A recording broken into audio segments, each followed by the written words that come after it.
welcome you all uh, to this session on this wonderful session on managing multiple roles. And this session is to be taken by Professor Prathima Murthy, madam. Madam is a stalwart in the field of Mm. psychiatry, so she requires very little introduction. But just for the formality's sake, currently she is the director of National Institute of Mental Health and Neurosciences, Bangalore, and I'll hand over the podium to to madam to begin with her proceedings. Okay, so I just thought it was going to be mostly interactive. So it's very difficult to kind of,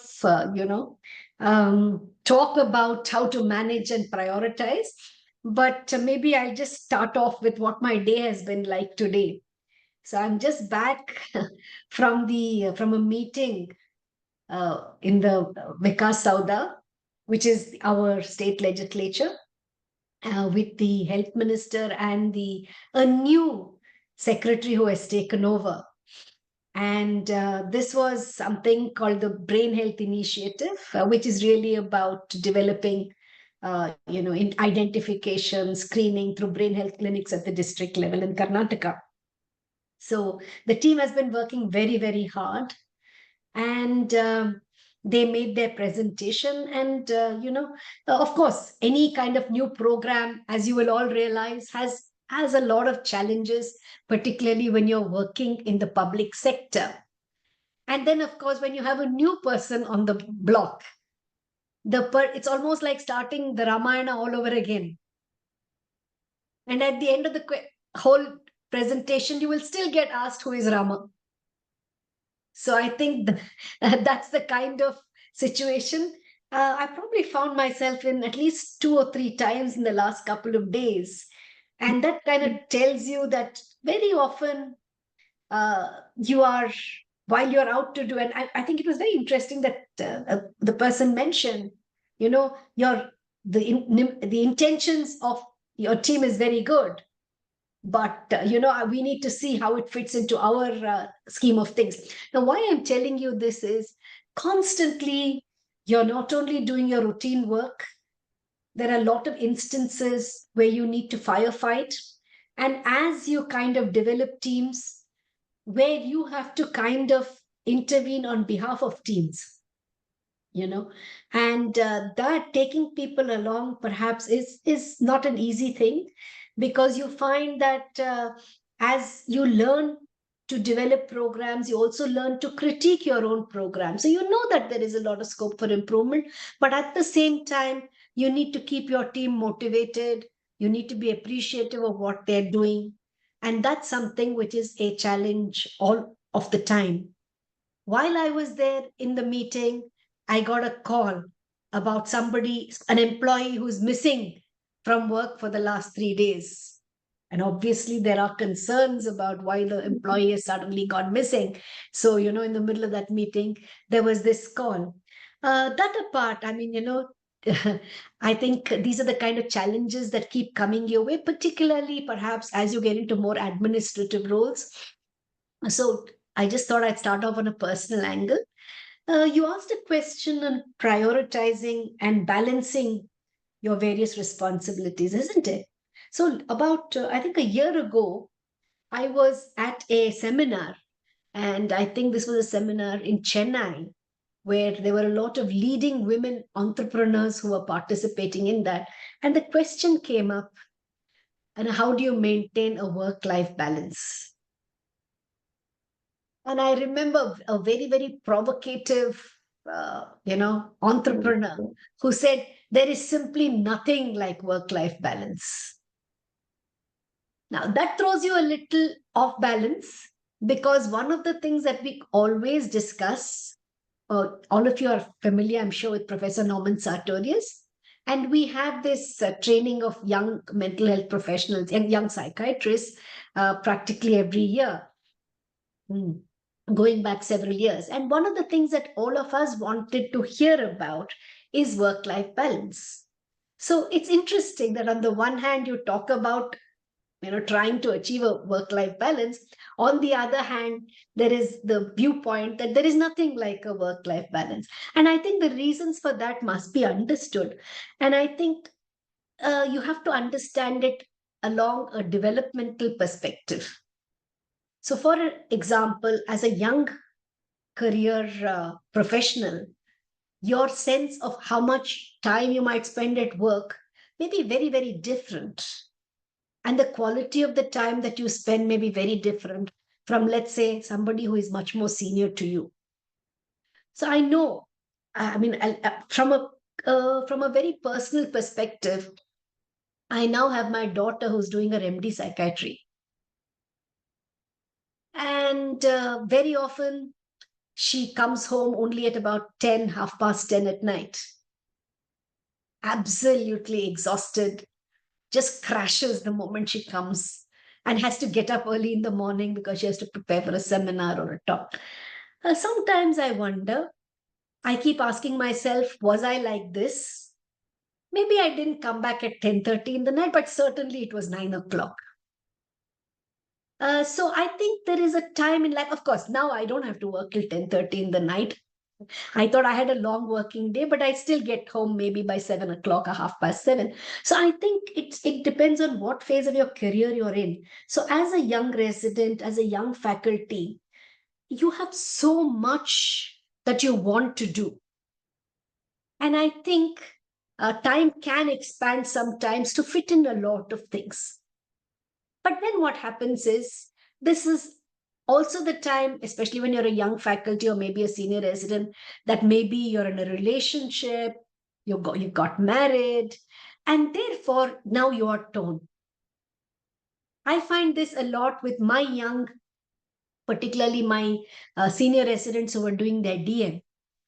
you know they are so interested in their work, they are so dedicated to their work, but at some time you can sense there is a restlessness because they have to go back home. They have a young wife at home, or a young child at home, and they're constantly troubled by the fact that they need to spend time. So I keep wondering, how do they do it? But I think they really find that balance where they do work very late, but maybe on the weekends, they give that kind of a time to their family members.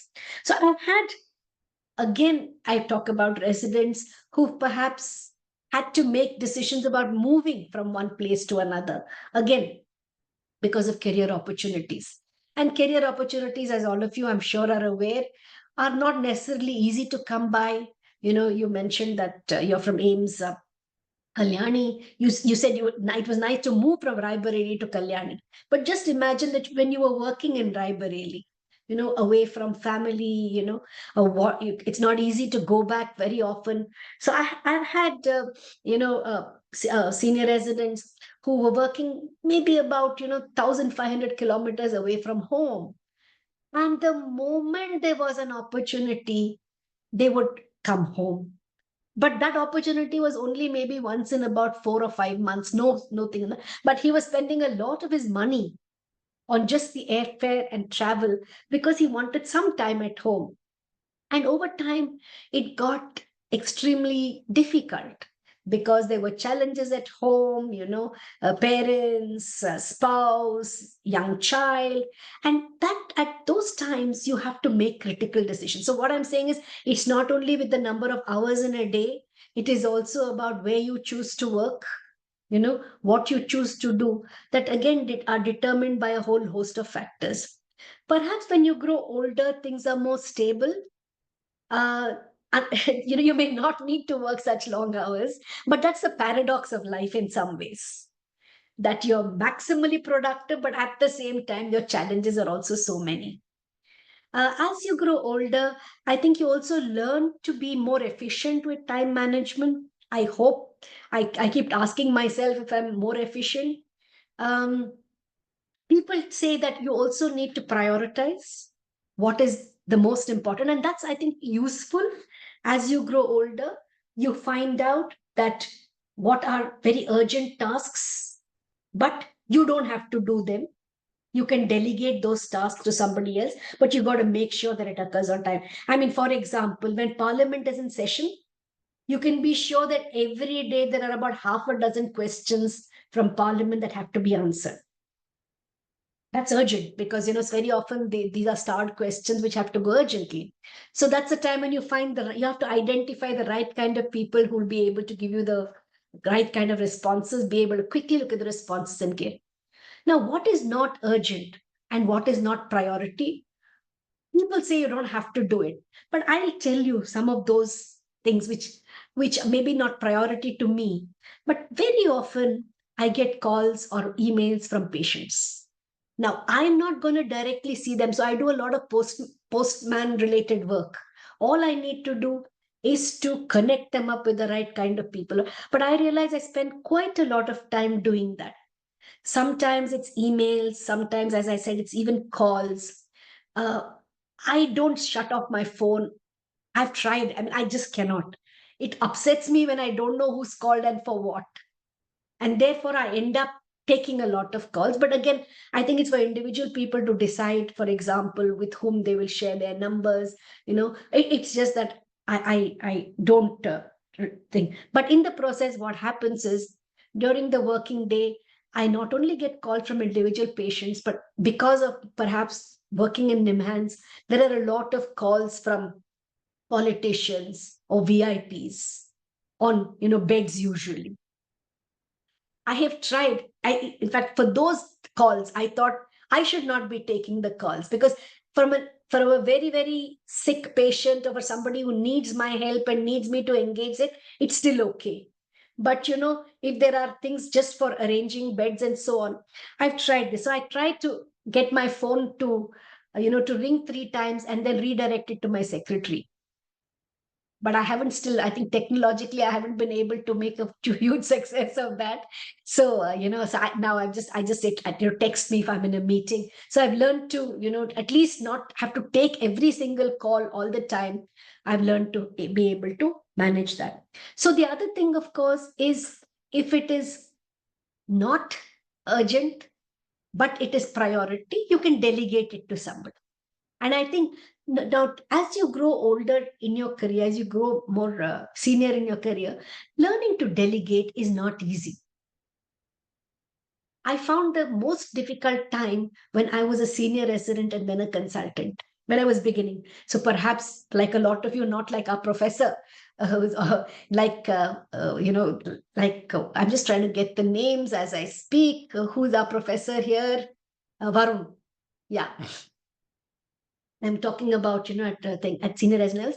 As a senior resident, it was very, very difficult because inevitably, hi Daisy, you've joined. Yeah, we'll have a chat with you a little later, but let me just finish. So as a senior resident, I found it very, very difficult to let the junior resident do the work, because and I was quite an enthu cutlet. So, I would sit down, talk to the patient, get a lot of the information. In some ways, I'm sure I would duplicate a lot of the work. It took me some time to be able to say, okay, it's a junior resident's job. I need to be in a supervisory role. I need to be able to support the junior resident, but not to replicate the work of the junior resident. Similarly, when you become a consultant, a lot of what you do relies on the work of the JR and the SR, and then you actually learn the art.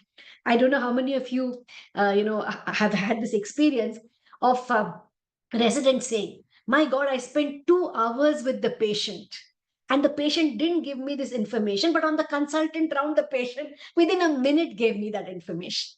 So as a consultant, that's the skill that you learn. You get all the information that you need from your JR and SR, but there are some critical bad gaps in that information, and that you learn to get on the rounds, and that kind of raises you apart. As a consultant, it was very funny because I used to we all used to we do rounds, I'm sure, like everywhere else, go around with 6 or 8 people.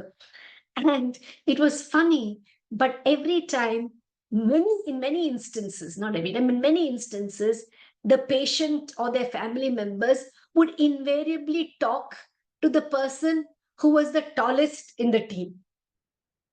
So, I was diminutive, I was small, and inevitably it was one of my residents who was nicely, well built and looked confident. So a lot of the answering, even if I asked a question, would be to that person.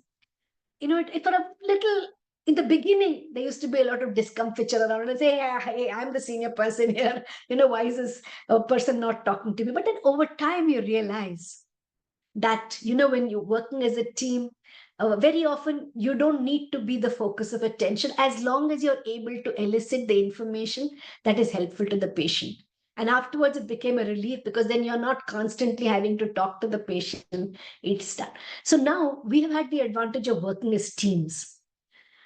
I really haven't had too much experience, perhaps very briefly in the UK when I had to work alone as a consultant.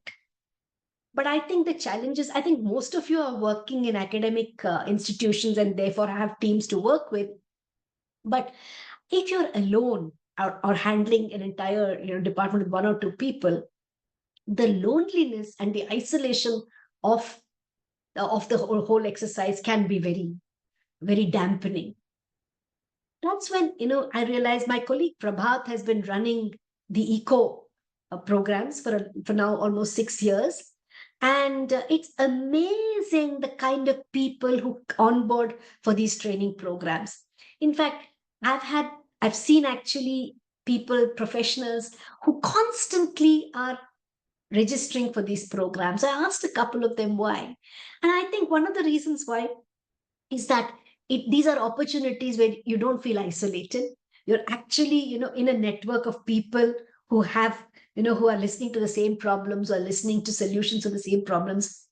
And therefore, I think, the tele training has really opened up our uh, opportunities to be able to learn and interact with professionals, which otherwise we might not have done, especially when we're working in distant and small departments. I'm rambling a little bit, but I just thought, it's a little bit of a ordered flight of association, but I thought, I would just talk about things that have kind of mattered along the way. So please forgive me if you think I'm meandering a little bit. But maybe, I'll just say a couple more things and then I'll stop. The other thing, advantage I probably really appreciated is working in a multidisciplinary team and actually mentoring not just psychiatry residents, but also mentoring students of clinical psychology, psychiatric social work, and nursing. Strangely enough, I don't know. As far as psychiatrists are concerned, it's been predominantly, guys or men psychiatrists whom I've mentored. But when it comes, perhaps it's also the nature of the discipline that in psychology and nursing, particularly, there are more women. But it's been actually a greatly satisfying to mentor some of the people in psychology and in nursing who have then gone on to become faculty. So I just wanted to say mentoring has been, I also now, one does not talk about mentoring before one talks about one's own mentoring. So I think there are several people who have been a great influence in my own professional life, and the various aspects of them have been, I think, the biggest thing that I appreciated about mentors is the autonomy they have provided for me to kind of grow. It was not, I mean, we've never had any formal mentoring as such, but I think what we've always, I think we went around identifying people with whom we were, comfortable talking to, comfortable listening to, ideas you could automatically kind of, imbue.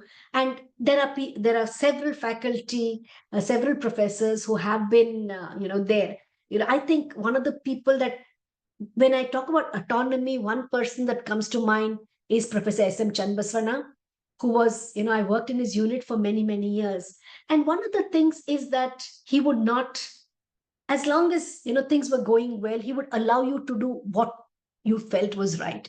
And as a senior resident, that gave me a huge amount of confidence that, or to develop that sense of autonomy and that sense of feeling that, I could go to somebody and ask if there was a problem, but if there wasn't, I could, effectively manage it myself.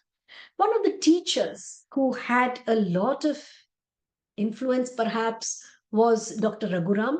For those of you, again, who might have listened to, especially his understanding of phenomenology and application to psychotherapy, I think phenomenal amount of clarity of thinking that you learn. And I think, again, when you are teaching, developing a clarity of thinking and conveying that to students is also extremely important, especially nowadays. And you tend to think that just because there is access of a lot of information to students, that they can be on their own. It's actually much more confusing these days, because there is so much information that somebody needs to be able to synthesize that information and provide it to students. And I think as faculty, that's very, very important. Now what I've done is, now being more senior, I find that my younger faculty and senior residents do this very, very well. And that is great, because I don't have the time to sit down and read things on my own. So listening to those capsular formulations from the younger faculty has been very good. I had, for my psychotherapy, we had a psychotherapy program at Nimans, again, which was extremely, useful and a fantastic way of not only learning about psychotherapy, but also getting, interacting with colleagues who are also your co-supervisees in the program. And my psychotherapy supervisor was Dr. Shobha Srinath.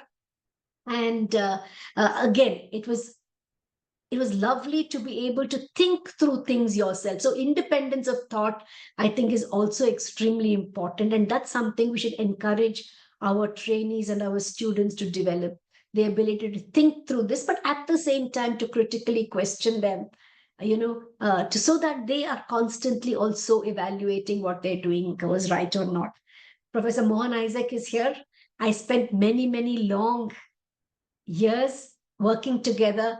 And even though I was far junior in the team to Professor Isaac, and of course, Dr. Chaturvedi was the other faculty in the team, for a moment, I never felt that I was a junior faculty in the unit.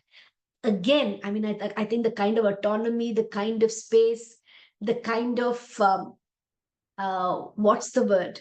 Hands off mentoring.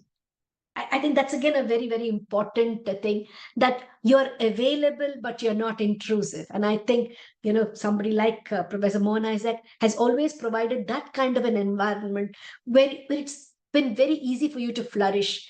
In psychology, people talk about flourishing, not just being mentally positive, but flourishing. And I think providing students an environment to flourish is very important. And of course, the annual lectures, we were one of the first groups of trainees that Dr. Sartorius, Norman Sartorius, actually conducted the leadership programs for. Again, I think that was a huge amount of value, because for the first time, we were sitting down in an environment where we were asking ourselves, how should one present a poster, or how should one give a talk, or how should one talk to the media? How should one, learn to balance work and life? So many important little tips on carrying yourself well, and I think those have been phenomenal as well.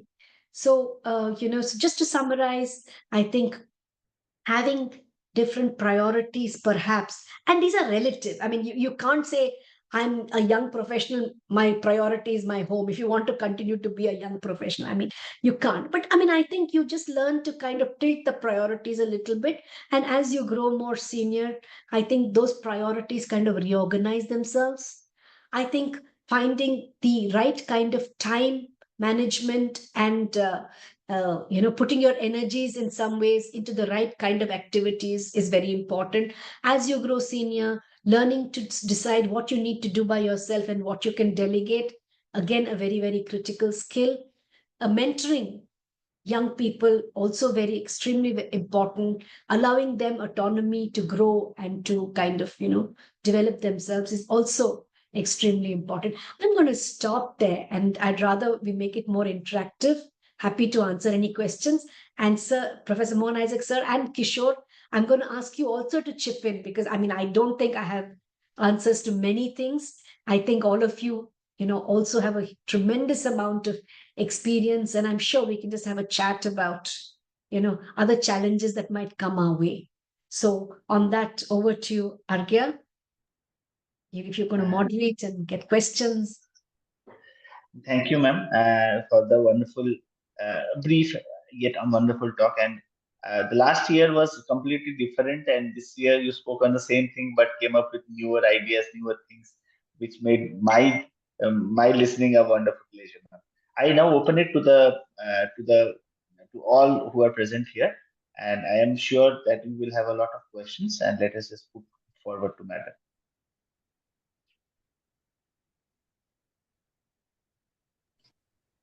Can I ask a question, ma'am? Sure, sure. Please go ahead, Adnan. Um, the most difficult thing in managing roles for me personally is managing the role of trying to be a mentor to psychiatry residents, trying to be a teacher, um, trying to also be an administrator and a faculty sometimes. So to give real life examples, a lot of psychiatric residents, and some of them do have their own mental health demons and mental health problems which they have to deal with. And when they come seeking help, thinking that I'm a mentor, thinking that I'm a teacher, there are times when it gets extremely hard, especially when I'm also sitting at an administrator's seat for some extent. Of course, in our department, we do always give an option to them about whether they want to seek help in our department, or they want to go visit a private psychiatrist. I find myself most times hoping that they select somebody private and not in our department. That's probably the hardest thing for me to deal with. Yeah, I'm going to start answering that question and then perhaps ask Professor Mohan Isaac also, because I think we had an alumni meet last month. And one of the things that did come up is exactly a similar thing. And, Adnan, I mean, you probably have a much smaller, you know, team. And we struggle with the same things day in and day out at NIMHANS. So, one thing, of course, is that a mentor cannot be everything to everybody.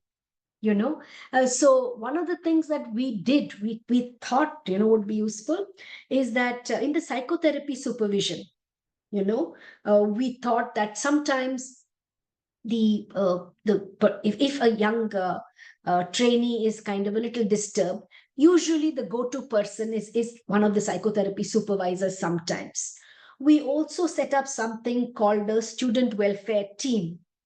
We had a couple of young faculty who by nature very approachable, and tried to do that.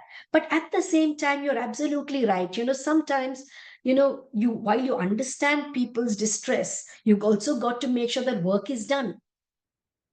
And therefore we also encourage people, for reasons that, you as a supervisor and as an administrator, you've got to get your work done. So perhaps that they need to get that help, so you organize that help for them, but at the same time make sure they are okay enough to come and look after your patients, because there is also that additional responsibility of, if the person themselves are struggling, how are they going to be able to look after. And this, let me tell you, is a constant struggle. I don't think any of us have good answers for this, except to say that it's a struggle. Now, I'll also tell you one thing, that perhaps the number of trainees that come to us is also increasing, but certainly the proportion of trainees who come in with psychological distress is also definitely increased, and that's perhaps to do with whatever we see as dynamics in society at all. There is just a lot more angst among young people now than before, whether it's COVID, whether it's social media, whether it's smartphones, whatever it is, there is just that much more. The threshold of anxiety has somewhere gone down. People feel too easily stressed, and therefore I think we also get some of this kind of also coming in terms of the baggage or the kind of difficulties that trainees come in with.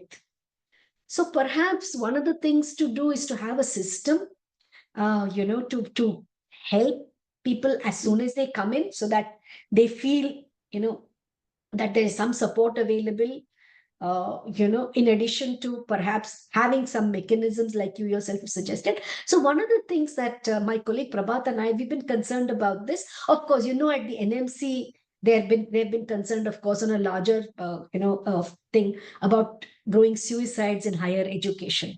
So the NMC is now trying in every medical college to have some teams which do provide counseling, etc., etc. I know that there are interventions in Kerala where doctors have come forward to volunteer to provide online services. So Prabhat has started something called Nama, which is really to look at enabling doctors to actually learn better coping skills. Again, we're doing it through what is called the echo model, where people bring up their problems. Like, for example, you talked about, maybe a resident who's disturbed. How do they handle it? What are the systems available to handle it? And how can they do it confidentially, and make sure at the end of the day that it doesn't impair their professional abilities. It also means, for example, that maybe certification. There's so many different layers. I don't know if you've read The Tennis Partner. There again, this is a person who's dealing with substance use. And in the US, the kind of systems they have when the person returns into the profession, monitoring that person so very carefully, so very diligently. Unfortunately, we still don't have those kind of systems. So it is a lot of informality. But within departments, I think having some kind of a SOP or structure to develop that might be a way to go. So, Professor Mohan Isaac, sir, I just want you to come in. I'm sure you will also have, something to answer Adnan on that. Uh, I mean, of course, I don't have any quick, ready-made or easy answer. See, to play multiple roles, I'm now talking about the kind of role that you are referring to. You are an administrator, you are a mentor to your junior residents. You have to also get work done because you're a senior resident or you're already a faculty. This can be very difficult because these roles, I mean, as an administrator, you have to achieve certain tasks. You are accountable to maybe your bosses, your seniors, etc. As a teacher, you have your goals. You have the ideal of a certain teacher in mind. You want to be like that kind of teacher. As a mentor, you want to again play a role. Now, to juggle all these in the as a same person can be very difficult with certain kinds of people. Now, in the last so many years that I have played this role, there are few things which will never go out of your mind. And I'll give you one example. The point I'm making is, of course, there are no ready-made answers for this. These are things that you will learn as you go along, and you have to make your own learning. Now, this is something which occurred maybe already some 25 years ago when I was the head of the Department of Psychiatry in NIMHANS. As a HOD, you are administrator, you are supervisor for, at that time, we didn't have so many MD students like they have now in NIMHANS. That has, of course, added to the problem because all the faculty numbers also increased, but I don't know whether the proportion is right. But those days we had a certain number of residents. So as the HOD, you are the one who will ultimately sign before a person goes to pay the fees for the MD exam that your training has been satisfactory. And then, of course, you are also a teacher, you are also a mentor, etc. And there was this one girl student who was, good student, very smart, etc., etc. But from many units that she had worked, I had received complaints from the concerned senior residents, the consultants. She's all very good, very smart, but on outpatient days, there is always in the man's outpatient days are the busiest days. Big crowd, 150 people. And you need people of all languages. In Nimans, people come from North, people come from Bengal, people also come from neighboring countries. So it is, nobody is given leave. And if somebody comes even 10, 15 minutes late, It is not noticed by everybody, not only the unit head, but the co-residents, because evidently they have to do more work. Now, this person had become notorious for coming late due to variety of reasons, maybe valid reasons. Breakfast is not served in the hostel, or this happened, that happened, or you had diarrhea, etc. But it had become a pattern. Now, one consultant comes and says, okay, this is fine. Maybe it's a problem with only one unit. But most of the consultants where this person had worked had come and complained to me. They were even getting upset. No, you are being too kind. You are not taking any action. What is this? Then I thought, okay, I must talk to this person. I mean, many more months. I think it is 1 year away MD exam, but I thought I must, give some time to the person. So I thought, what is the best way, how to talk, etc. As a, you have to, of course, have your authority as the head of the department, because if you don't use your authority, then they would take you seriously, etc. So I decided that I will call the person to my room at about 11 o'clock or so, because I didn't want to call at odd times, etc. And this is a one-to-one conversation, so I wanted to do it taking all precautions. So I called and said, that, look, this kind of a complaints have come. I don't know. The person became immediately defensive. I said, no, no, you don't have to be defensive. You have to make up now. There is enough time. And also little subtle threat. I don't know whether that is the right way even now, whether you should. I said, look, I am the one as the head of the department who has to sign your paper saying that your training has been satisfactory. Then only they will accept the fee. This is a little threat. I mean, now here in my current work, I use this kind of threat when I have to put people on a mental health act form if they don't come for treatment. Uh, I'm still not sure whether that kind of threat should be. Threat is probably not the right word, but it's a little gentle warning also. Anyway, I said all this. It was very cordial. I thought there was no problem. I thought I conveyed the message that, you know, the reports have not been very satisfactory. You need to buck up and make up and etc. So it was about 11:30. I finished and then I went ahead with my work. Then at about 12:30 or so, the ladies' hostel supervisor called me. Sir, there is something occurring. What is the matter? Oh, there is an ambulance which had come in front of the hostel. I saw many friends of the concerned person all running from various places, and that person is being taken. I got a shock. Oh my God, what has happened? And anyway, to cut a long story short, she was taken to St. John's Hospital for some stomach. I don't know what exactly happened. But anyway, if I give more details, I think Prathima, other people who have been in demands will identify the person. I don't want to identify. I don't want anybody to identify the person. But the person's father was in the Indian Airlines those days. Those days there was only Indian Airlines. So by about 4:30 or 5 o'clock at my door, there is a knock. The father, of course, could come, being a senior officer of the Indian Air Force Airlines, he could take a free ticket and come. He had not come to take me to task or anything. He just wanted to know what happened. Now, the point I'm trying to make is to wear multiple hats. Administrator, where you have to enforce a certain amount of discipline when your resident doesn't come on time or he is taking doesn't write down notes properly, etc. You have to take action. But you are also a teacher, you are also a mentor, you have to be a role model. Juggling all this can be very difficult sometimes, especially with certain very smart students. Some of them might even try to exploit your not necessarily your weakness, your good side, kindness, etc. My answer to you is this is something that you will learn as you go along. And you have asked the right question because I'm sure you would have, experienced similar situations. Ultimately, you develop your own technique. Each person develops his or her own technique. You have to be gentle, but you have to enforce discipline. I just narrated this because this is still very clear in my memory because very rarely has such things occurred. Now, to think that you contributed to somebody doing what she did, we would call it deliberate self harm probably. But anyway, that is something which I have not been able to forget. So there would be so many similar kinds of things. I just narrated one thing. The simple answer is you have to develop your own strategies as you go along.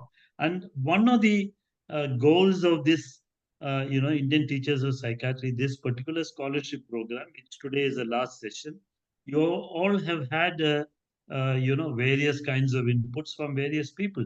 And one of the goal is to make all of you more complete, more mature teachers who fulfill all these kinds of roles.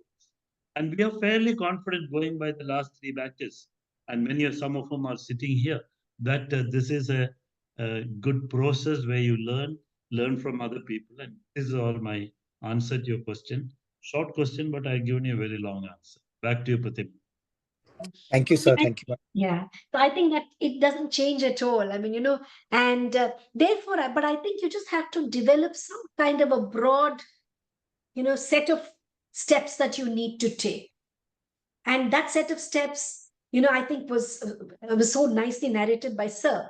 It is really that you need to make sure that the person understands why you are you need to do what you need to do as an administrator, but at the same time, if the person is in distress, acknowledge it and make sure there is somebody else who will make sure that that support is available. That's very critical, and especially when you work in larger organizations, if you don't provide that support, what happens is some kind of untoward consequences, and therefore anticipating some of these things, you try and do it. But I mean, in spite of everything being in place, things might go wrong. But the most important sensitivity that all of us can develop is to understand and perhaps be aware of the kind of consequences that can occur because of the roles that you play.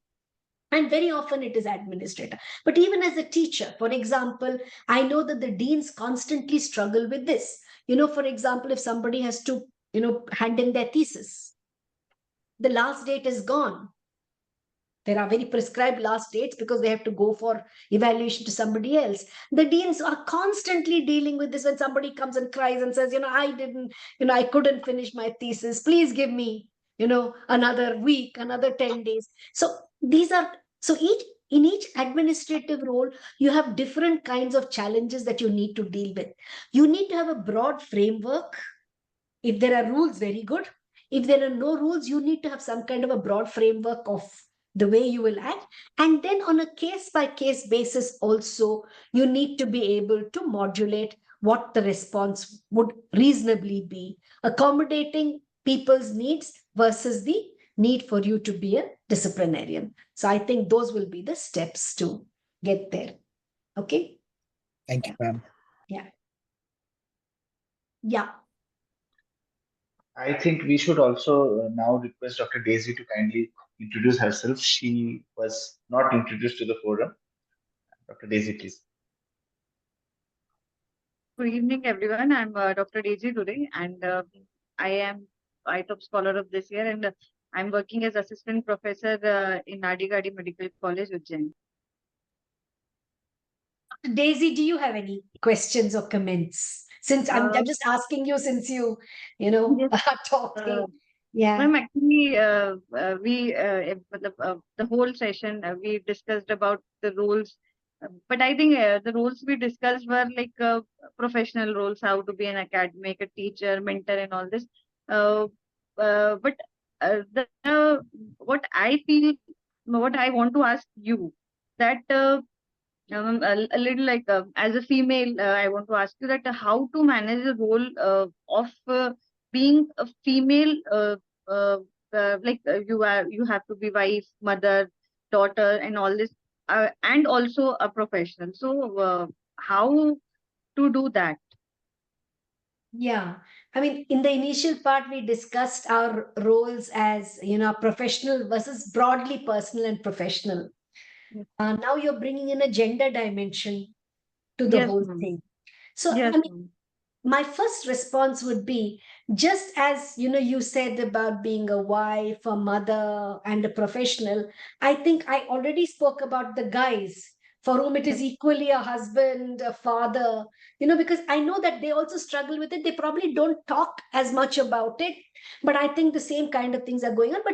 But the issue is, I think for women, I mean, still, I think a large amount of, for example, managing the home and children is possibly still very unequal in most families. In most families. And that is why perhaps from a gender perspective, these things become even more important. Prioritization of what comes, what is relatively more important. How can you manage? I always feel extremely concerned when their women have breaks, for example, in their career. And unfortunately, in India, there is no consideration of those breaks. The first thing people will ask you in an interview is, those 6 months you didn't work, what were you doing? And the constant responses, I was having a baby, and I was looking after the baby. It's an absolutely legitimate thing. The other thing that happens with women is that in terms of the CVs that they develop, it is impossible if you have to have all these other roles, etc., to be able to match the kind of CV a person who did not have those responsibilities have. But on the other side, I think a lot of these responsibilities make you a much more whole person, make you perhaps much more empathetic. So there are certainly a lot of positive sides to it. Now, one way I think women need to be able to manage some of these is to have a lot of social networks. And I think for women, that is extremely important. Whether it's a good family, which you can lean on, whether it's a good set of friends, whether it's your spouse who's very supportive. I think having those supportive networks is very critical. And if you have those supportive networks, then perhaps it is much easier to be able to, to kind of be head to head. The other thing I would say that perhaps one should not be, and whether, male or female, I think it's a good thing right from the beginning not to be in competition with 10 others. At times, of course, that is inevitable. If there is one job and there are 20 of us vying for it, it is tough. But otherwise, I think each one of us has to set our own, kind of pace of progress, if you will. I have a student. In fact, she sent me the ICD-11 just day before yesterday, and so she is one person who's been so clear in her thought of how her career path will take. So she took her breaks. She decided that that was the pace at which she wanted to do things, and she's extremely happy where she is. So I think for each of us, we need to really find out what makes us reasonably content, both as professionals and personal people, and make those decisions accordingly. I perhaps had the luxury of having fantastic support, and therefore, I mean, it was not as much of a problem for me to bring up my kids, except of course, the fact that you need to be there for them at times when they need you. I remember once, it was very interesting that I have two daughters. And for one daughter, I was able to go for her every report card, thing. It was just very funny. But for the other daughter, I was never in Bangalore when her reports were being thing. So while I got asked if I was a single parent because my husband didn't come with me for the ones I went for. I'm sure my husband, the teacher must have thought, where is the mother? Such an irresponsible mother, never came for her daughter's report card. So, yeah, so I think these are all things that you have to perhaps have to deal with. But I think the most important thing is really, especially when you're young, you have to prioritize what is the most important thing. I tell you, a colleague of mine, I remember when she had a baby when she was doing her MD. And she constantly has told me how much she had to struggle, in terms of feeding her child, in terms of attending the classes. I mean, it was obviously such a challenging time in her life having to be able to do both of that together. So particularly if you're doing your post-graduation for young women, it can be extremely challenging. But equally so, if you, I think if you want a professional career, you need to also know what is required. And as I said, use time optimally to be able to do that. But I think for all of us, there are different challenges. And as you said, for young women, the challenges are predominantly on these counts. But somewhere along the line, after that phase is over, perhaps, they will all rise to their level of abilities and shine in different ways. I think that's the fact is, success is not simply determined by how many papers you're published somewhere, but there are several other parameters, and sometimes our own parameters are also very important to define, so that we don't get too preoccupied with how many prizes somebody won somewhere, because that can be extremely self you know unenhancing. So I think it's very important to be content and not to, and I think the one important thing is not to feel guilty about any decision you've made. I think that's very important. You take some time making those decisions, but once you've made a decision, it's very important to be content with that decision and not to keep, faulting oneself or anybody else over decisions you've made. There are so many colleagues I've known who have left very, very good career options and have chosen different paths. The happy ones are the ones who have no regrets about having done that. And at the end of the day, we have to be happy professionally and personally in the long run. I think that's finally what we need to do. Okay, I hope I've answered some part of what you asked. Yes. Yeah. Yes, Okay. ma'am, especially the part about being content and not feeling guilty about decisions. Yeah. Yeah. Thank you, ma'am. Ma'am, I also have one question. Yeah, Ma'am, Marshall. meanwhile, we are managing so many roles like being a clinician, academician, but I think the student part is missing, ma'am. I'm not able to study as much I used to study in my PG times or after PG. So I regret this thing. Like if there are some ways I can manage this. Obviously, when there are seminars, there are classes, we used to study sometimes, but not every time. So, ma'am, is there some possible ways we can come out with some good things? Yeah. So, yeah, that's a big challenge because you simply cannot do the kind of reading you used to do as a resident. I mean, so now, one thing I thought was residents are my teachers. And that's really, I mean, I think that's one way you can constantly be a lifelong learner. There are so many, I mean, my residents, my boys, as I call them, they're amazing, and sometimes the art of doing this also is something that you have to cultivate. So on round, sometimes it's not that you know everything about everything, right? So you give the resident a task of actually reading up on this particular thing when you also don't know the answers. But it's fantastic when the resident actually reads up and comes back to you, that, and then you can give a slightly critical view. So it's like a joint project where the resident does some of the hard work. And that's true even when you write papers. So and that's something again that you have to learn. It's impossible after some time to sit down and write every line of a paper yourself, but you will develop the skills where perhaps you know how it's much better to write it in a more concise fashion, maybe some important references that the individual has left out. So I think this is almost like a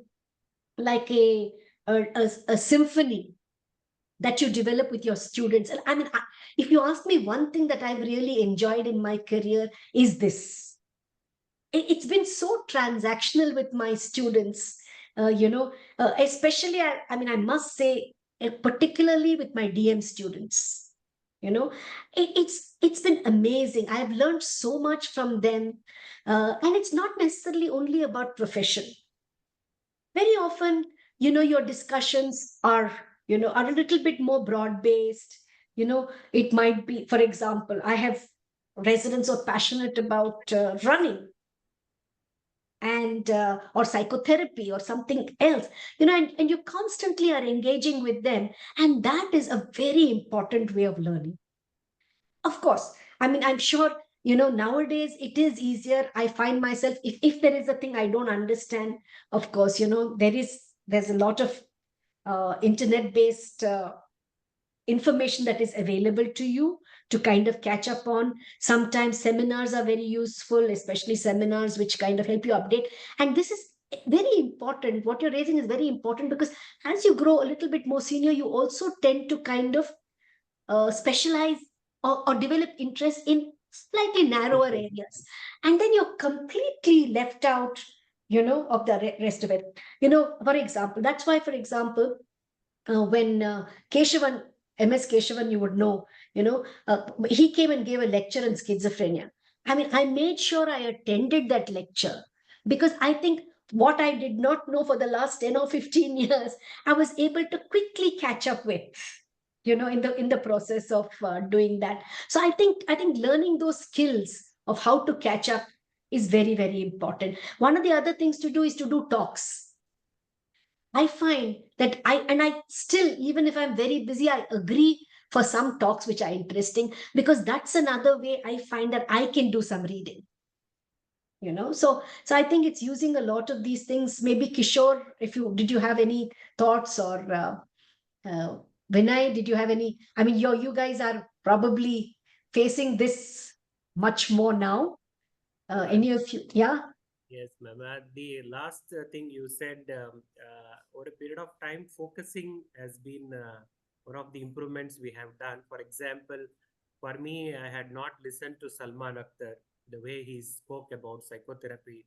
So I made sure that I went for 3 days program when he conducted. That was phenomenal. Just a few days back, Mohan Isaac sir spoke about lithium. So he gave such a panoramic view of lithium, which I had never, I did not know. So it is like randomly picking up where you want to learn some aspect, and you take your time off and focus. This has been something I have tried. Vinay, did you want to come in? Yeah, Vinay. Thing is that when we're thinking of kind of narrowing down on topics of interest and then prioritizing, that's what my experience is in this regard. Yeah. Yeah. And I think that just to add up to whatever Kishore and Vinay said, I think one of the other things that happens is really current knowledge versus experiential knowledge. And I think both are very valuable. Yes. So I think for younger people, they are fantastic at conveying current knowledge, state of art things, current guidelines, etc. But you need more seasoned people, like the thing what Kishore is mentioning about Sir's Professor Mohan Isaac's talk on lithium. I mean, getting that kind of perspective comes only with a large number of years of experience. So I think having a good balance of both is very, very critical for both personal growth and for being able to communicate that knowledge to others. So I think that's where the focus becomes, so it's not, I mean, I think initially you rely a lot, not just on rote memory, but factual information. But then you need to, you use your clinical acumen that you develop over the years to kind of then complement that factual information to really make it meaningful and applicable in practice. And I think that's something that you learn to do over time. Yes. Thus, you have been very quiet. Who's that, sir? Vikas. Vikas Menon. Yeah. No, ma'am, it was a great learning for me, this session, because these are issues which all of us grapple with, and we get wiser with time, but we never feel fully in control of all these things. We never feel that we have reached a point where we can say that, yes, now we know what to do with multiple responsibilities, how to juggle them, how to do that. I think with every passing day, at least I'm learning, new things. And I think this session also, you have brought out a lot of interesting anecdotes and your own learning.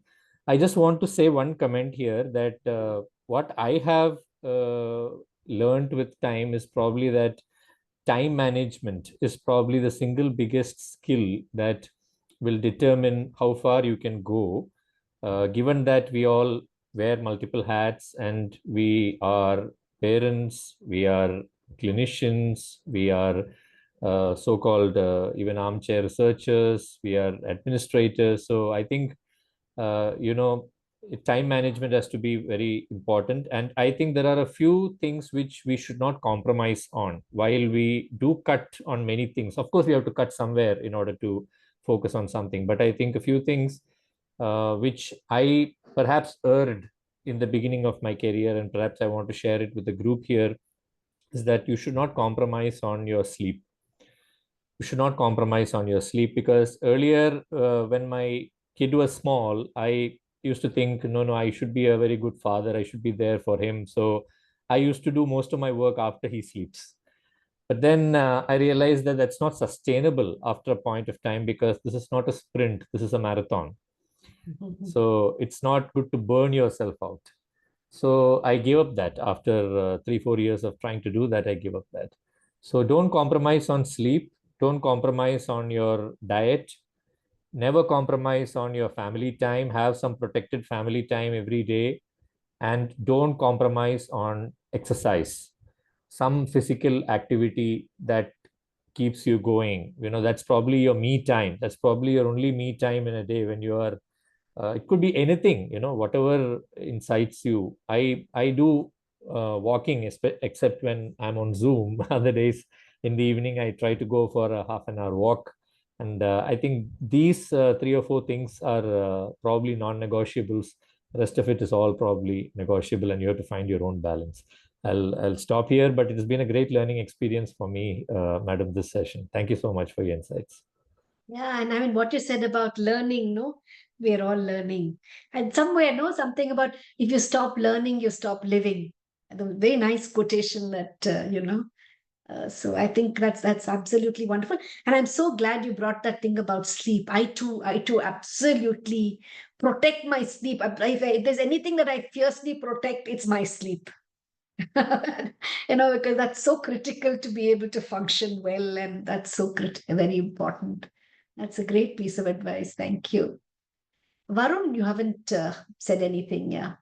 Yes, ma'am. Actually, I was just thinking, in fact, think really, how do I say, ma'am, it's an opportunity once in a lifetime to hear from you regarding managing multiple roles.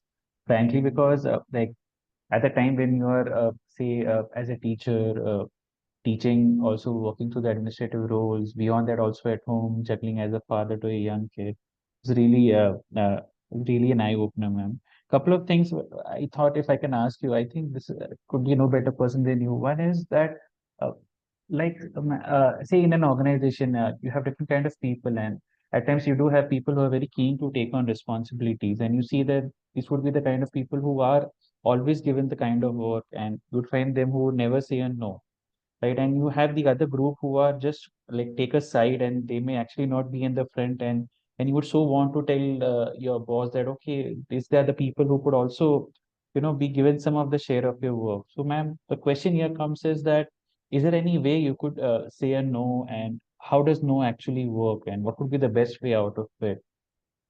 I am hoping that you understood what I'm trying to say. Say no to what? Say to an additional work, ma'am. So like we all discussing, it's a managing multiple roles, but there could be some roles maybe you feel that, like you said, delegate, that you could be very well could tell that, okay, there could be other person who could do the same thing as you could, but then you're not quite comfortable saying it, you're not sure how your boss would take it, and there could be so many other reasons you would be hesitant, or Yeah. simply because you just don't want to say a no. I mean, Yeah. Yeah. We've had this conversation many times. Uh, I'm one of those persons who finds it difficult to say no to anything. I've lived with it. I've several colleagues have had this discussion. No. I mean, we have to be assertive, find ways. But if it's something that I remotely think is useful or exciting, then I have a difficulty to say no. I try to juggle it. I used to do it a lot, but now when you grow more senior, you find that there is so much talent around you. And identifying the right people for those tasks is, I think, extremely critical. And it's actually a joy when you bring people together and see what they can produce is actually far more than something that you could have done yourself. And I think that's a realization that has been something that has come to me, in the later part of my life. Initially I was thinking, oh, I wish I had done that, I would have possibly finished it quicker and to my own satisfaction.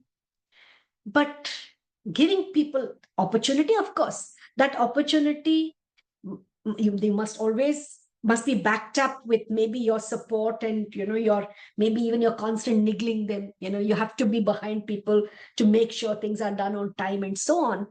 But it's I mean, to me, again, one of the joys of my position, if I can say, is that I have such fantastic people, and most people are able to deliver. And I guess when you reach a certain stage, it's just that you have to drive them to be passionate about doing this. And that, I think, this is again something on leadership that I talked about in coaching. And I'm a great believer in that that a democratic style, a more humanistic style of leadership is possibly the best, because you can get the best out of people. I have seen, I have seen both presently and perhaps in the past very autocratic ways of functioning. People who are they put their thumb their fist, and you get done. People listen to them. People are afraid of them, and they will do something, but that's very short lived. I think Vikas mentioned it in the context of of sleep, but it's the same thing even in terms of this kind of thing. It just, after some time, it doesn't last. Or people might just in front of you do things that you say, and behind you curse you till the cows come home. So I think really finding a good team of people and identifying different strengths in people and making sure you kind of support those strengths also is very important. And and I think that's fantastic for also building teams where you realize that everybody is such an important integral part of the team, and that takes a lot of work. Sometimes, as we discussed, sometimes perhaps it is sometimes easier to do it yourself than to have to worry about how it's going to be done. But I think once you've got the confidence in people, and people have confidence in you, that you will trust what they do, then things go very well. So I think learning that is very, very important. Encouraging people to find their things is very important. Delegating is very important, but accountability lies with you. And that again is something that is very important.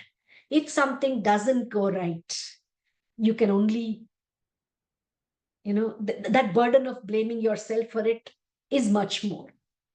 But I think it's amazing when you delegate and everybody kind of rises up to the occasion. It's a beautiful feeling. That's what I can say. Thank you. Can I? Yes, sir. Yeah. Yeah. I think one of Varun's concern is probably he is the one who gets told to do many things. His concern is how to say no to your boss. Am I right? I thought you were asking partly about that. Now That's correct. the issue is this. The issue is this. I'll tell you from both perspectives. Now, if you are a senior who has to get work done, as Prathima said, now you depend on some people. You know that there is a certain work which has to be done. You can't depend equally on everybody. And if it's a very important task, you will only entrust it to the person whom you are very confident will deliver that work. Fortunately, amongst all the people, there are only a small number of people who can be dependable like that. As a unit head and all that, when I was senior to Prathima, I know she was one of those persons who was dumped with a lot of work, because you know that it will be delivered. And now she has also said that she doesn't like to say no. Even if she has to say no, she will never say no. That's one aspect. There are many other people. I mean, you will also, as a senior, would have trustworthy. For example, you have, let's say, important patients. Maybe they are VIPs. Maybe they are ministers. And so you will entrust the responsibility of such a person to a very dependable junior resident. You know, whether you supervise or not, he will go and see the patient, etc. You may not have that kind of confidence with every other junior resident who are working with you. So this is, as a senior, so many times I have thought, oh, so it is so bad and cruel of me, but I am asking the same person again and again the same things. But then when I look back, I have also felt I have been asked by my bosses, so it is my turn now to ask somebody. This is one aspect of it. So I'll come back to how to say no. The other thing as a senior is amongst the people, there are some people who, like the example I mentioned earlier also, who are very clever in shirking work. So getting them to become accountable, getting them to start taking responsibility is again a skill that you have to develop as a leader or a supervisor. Because if you always ask only X, Y, Z to get the work done, and the other 3 or 4 other people get without doing any work, again, that is not equitable distribution, etc., etc. So that is a task that you have to learn slowly by entrusting and making them responsible, maybe supervising them more. In fact, in Niman's, again, I'm talking about personal experiences. When I was head of the department, there would be some senior residents or some junior resident, which none of the unit heads would want. They would come back and, oh, please don't post this person to me. So what would I do? I know Prathima would know that because we worked in the same unit. I would put them in my own unit and then supervise them and get them to do work. So one aspect is how to equitably distribute work and how to get people who don't take responsibility also to work without causing any problem. Now, coming back to your question, that is something which you have to learn. See, you are asking how to say no. Will my supervisor or superior or boss mistake me? That is a task that you have to also perfect. Conveying to your boss without saying no, how busy you are, doing things which he has given you.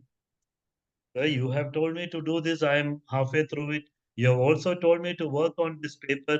I'm just collecting all the references for that. So you are giving an indirectly a feedback to that person that he has already given you a lot of work. So you are not directly saying no, but indirectly conveying, look, you have already given me so many tasks. I have no more time to do that. It's a delicate diplomatic kind of a thing. Because your fear is not fear. Your concern is how do I say no? My bosses give work only to people whom they can trust, whom they know they can depend on. I know all my life, I look back, I know there are X, Y, Z people who have got much more work than comparatively other people. It's very unfair, but that's the way the world is. You might be getting more work because you have shown that you are dependable. But learning to say no is also a task that you have to build up as you go along. Because otherwise, what will happen is you will overcommit, then you may not be able to deliver on time. And then, as Vikas said, you will lose your sleep, etc., which will bring down your efficiency and competence. So, this is one more task that you have to learn as you go along. I can just add that. I mean, I've had the example of people who've said that. They'd probably say, "Ma'am, now, is it okay? I might be able to start on that work, 2 weeks from now. And so is it okay if it is done next month?" Friends, I mean, I would say, no, okay, yeah, no problem. You finish this and then take it up. Or I might say, no, this has to be done in a hurry. Don't worry, I'll give it to somebody else. So, I mean, again, it's possibly the way you say it.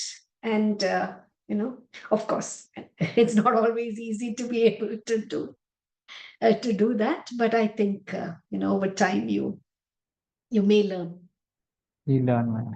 I can tell you a lot of people are extremely concerned about that, about how much can they do and when can they say no and how can they say no.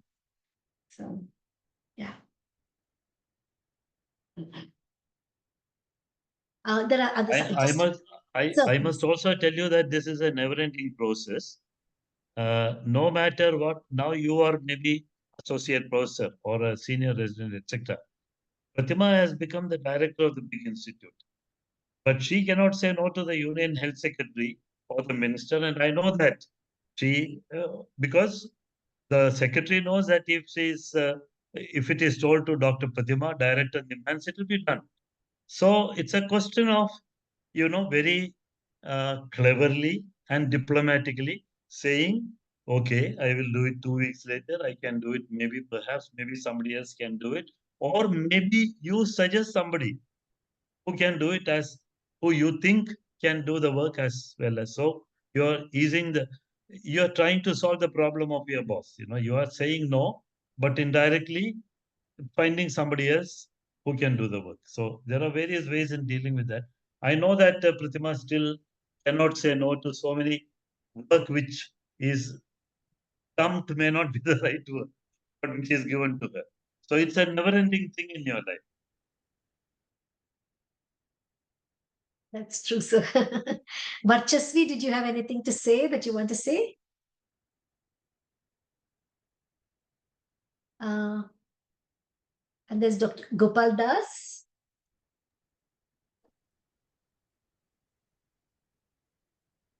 And there's Nitisha.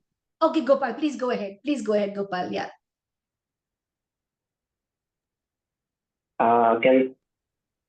Am I audible? Yeah. Yeah. Ma'am, it was such a wonderful session. I thank all of you.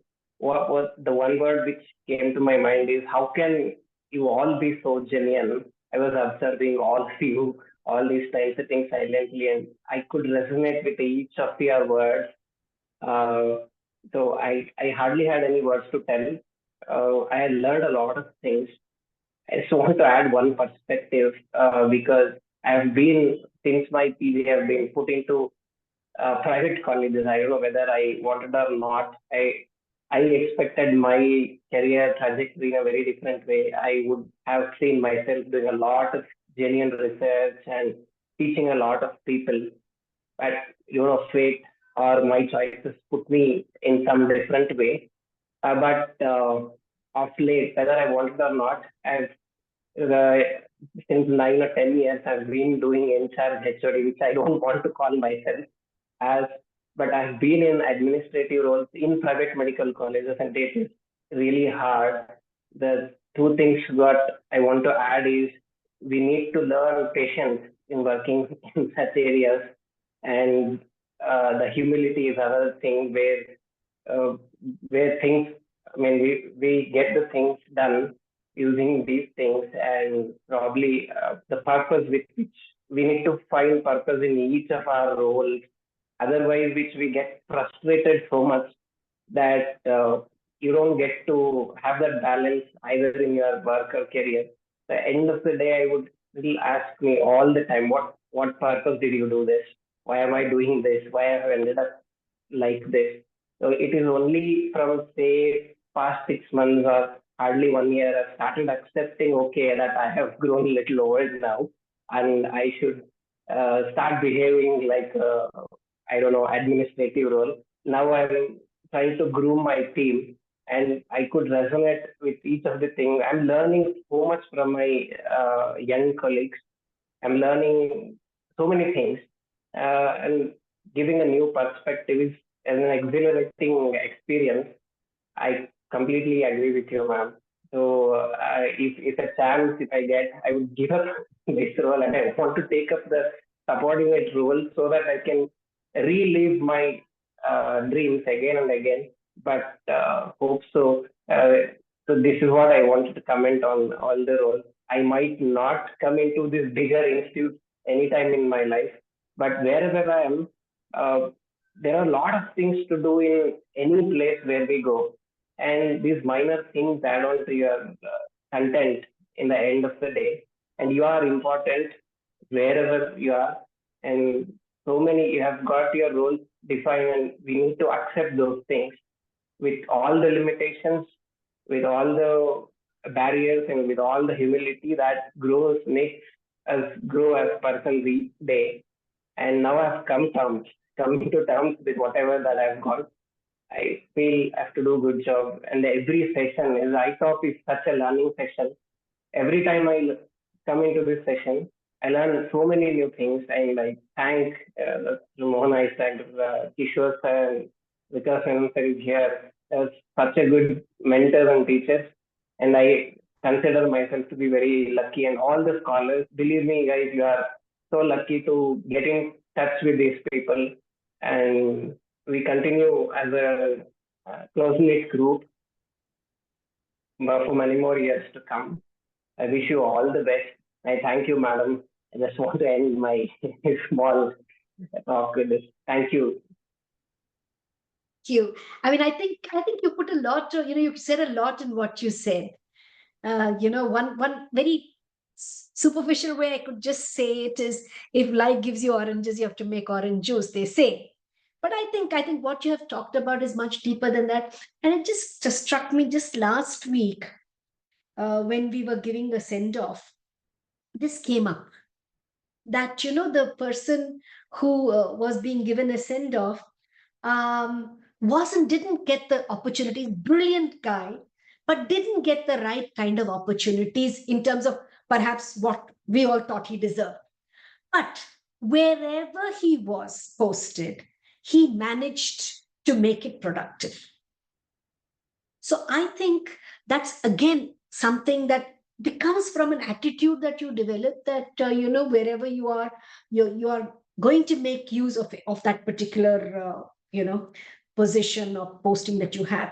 But you also raise another very important thing, that perhaps if you get very early roped into administration, it can be extremely monotonous, make you feel frustrated, and kind of not give an opportunity for your innovation and ideas. So I think if that should happen, I think you must have a side job. When I say side job, I don't mean, another job, but, you have something else that kind of, allows you to nurture your sense of self, elevate your spirit, do something. And that might be something professional or even personal, non-professional, which keeps you going, a sport or activity of some kind. But what you said, I think, is even more important, on how you learn to, to kind of enjoy the, working, being with the younger people, and hopefully sometime, having a subordinate role. Yeah. And I think that is something that all of us must realize. I mean, just getting to a senior, or getting to an administrative, or getting to a supervisory, or getting into an exalted position, it comes with a lot of, it's not just a place of, and what is that, neighbors envy, owners pride? No, it's basically, it makes people might be envious of the fact that you've been there, but it's a lot of drudgery and hard work.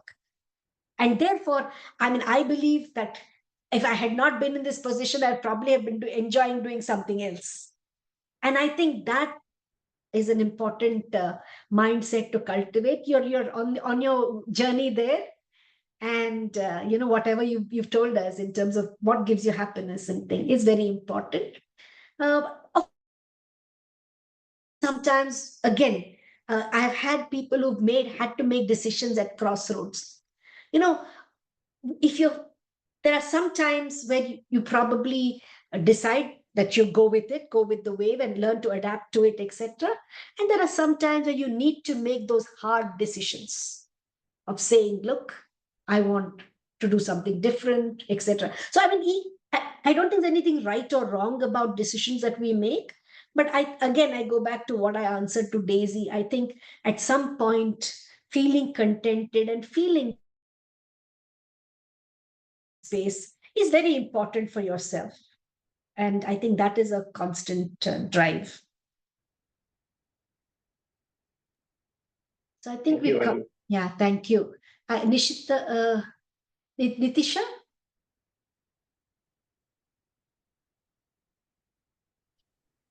Hello, ma'am. Good evening. Good Uh, evening. Ma'am, I would like to ask on something what like Vikas sir was saying that I have a kid around 4 years old. So I also do the same thing, like whatever work I have to do whenever she sleeps, after that only I try to do, because otherwise I feel so guilty that I'm not giving her time after coming back home from work. So how to manage, ma'am? Like, because that definitely happens once she is asleep, then I do my work, and then again in the morning I have to go get up and go to the hospital. So how to means not compromise sleep? I was like wondering how to work on that, ma'am. Two things. I mean, and there are no easy answers. There's no pain, no gain. So at some stage in our lives, I think there is some degree of, thing that we need to do. But I think Vikas also gave you a fantastic advice that it should not be at the expense of complete not sleeping at all. But you may need to put in some extra hours of work. Okay. Now the other thing, of course, is something I answered to Daisy. It will, that kind of dependency time will also pass. So perhaps, you need to kind of wait it out, if you will. Okay. uh, and make sure that only guilt is a very difficult and a very personal kind of thing. I don't think there is a formula for handling guilt. You're never going to be uh, perfect in any role that you do. And therefore, deciding what is optimal is important. And sometimes it's good to take, because if you're personally the kind of person who feels guilty very easily, then you may not be the best person to decide whether what you're spending is optimal or not. You may need a little bit of a validation from somebody close to you, like a close friend or something, somebody who will do that. The other thing, of course, is to look for ways where that responsibility can be shared if it is possible. But otherwise, as I said, perhaps to reprioritize, you know, and, relook at, at where you want to be at this point in time. And perhaps in the future, things would change. So I think those kind of decisions are important to make. But guilt is a very, very burdensome emotion. So I think whatever we do, certainly we must try and reduce the guilt that we feel about something, and try to, to kind of manage it in such a way that one does not have to feel guilty. And especially if the guilt is not warranted, I think that kind of getting somebody else to validate it and, say one is, you're being unnecessarily harsh on yourself is very important as well. Yeah. So while I say no pain on one, no gain on one hand, I also say be kind to yourself on the other. So Vikas also mentioned me time, which is again very critical. So it's not only professional work and baby time, but also a little bit of me time. So I find the most relaxing thing right now is 10 minutes of Netflix after dinner. I'm so exhausted but sometimes I would have watched practically everything there is to watch. So I'm sure Dr. Mohan Isaac is also watching a lot on on Netflix, sir. All the Malayalam movies you're catching up on, right? Yes, absolutely. Yeah. So I think find something to relax yourself. And for a lot of people, I know that many people have lots of other talents which we never come to know about. So hone your talents, do something that relaxes you. Be kind to yourself. It's very important. Thank you, ma'am. Right. I think we've gone around. Is there anybody who hasn't responded? Varchasri Mudgal, is he around? Okay, I think now what do I do? Kishore, do I hand it over to you or to the moderator? Aro will do the. Okay, we'll do the file. Okay. We This brings to the second part of today's program, which will be since this is the concluding session of the ITOP STEPS 2023-24 program.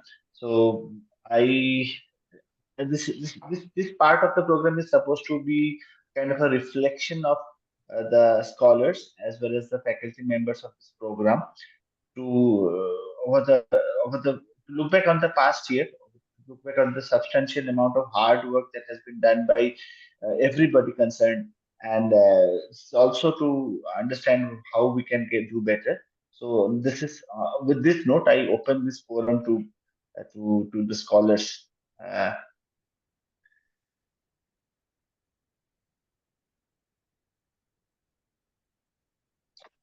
may I request may I request Dr. Adnan to just to reflect on the last year or to reflect back on the program, what was good, what could have been better, and anything that we should take a note of so that we can improve on in our in our subsequent endeavors.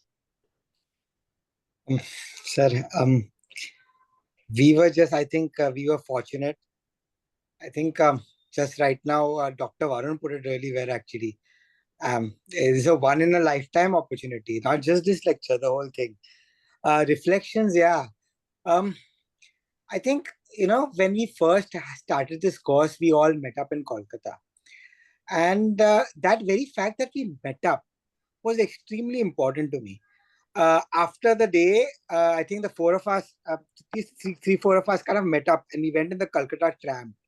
The fact that we did that meant something, and it mattered because it was kind of some kind of a bonding that, okay, we are a bunch of these four people. So that was really good. Not necessarily the tram, the fact that we met together. The lectures after that were actually fun. I mean, can't think of one lecture, sir, which was not very interesting. I think all of them were interactive. Personally, I have almost used a lot of it already. Means even when they were going on, we did an OSCE immediately in our hospital. We tried to arrange some psychotherapy things. So much that we did in our day-to-day practices. One is constructively, and more it's probably imbibed it. So it's happening on a day-to-day basis and I'm not even noticing it. So that could also be a thing. Um, I hope I'm connected to everybody, I guess. That's the only thing I can think of. What can be done better, sir? I really don't know. I will have to really think and come up with something. And if I do, and I will probably message or email or something like that. So if that is the case, um, I I don't have anything else to say.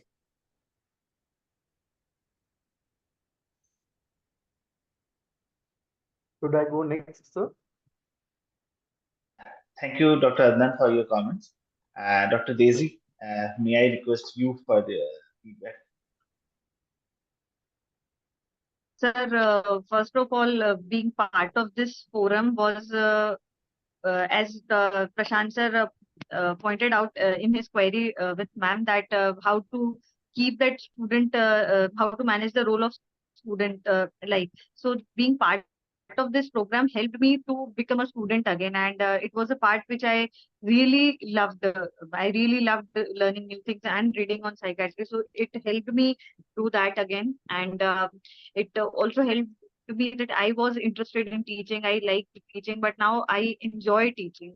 How to teach, and seeing the responses from the students, and of course, engaging with all the teachers, all the teachers and mentors who taught us and were part of this program, and connecting with wonderful people and pioneers of our psychiatry, Indian psychiatry. So it was wonderful doing that. And one more thing which I saw improvement in myself was that initially I saw the change. Like, okay, I became more concise in my teachings, because nowadays also, okay, I know how to make a concept concise. And so I learned what I think was essential for me to become a good teacher, and also, as rightly pointed out, that to become a good person as a whole. So thank you ITOPS and this forum for that program.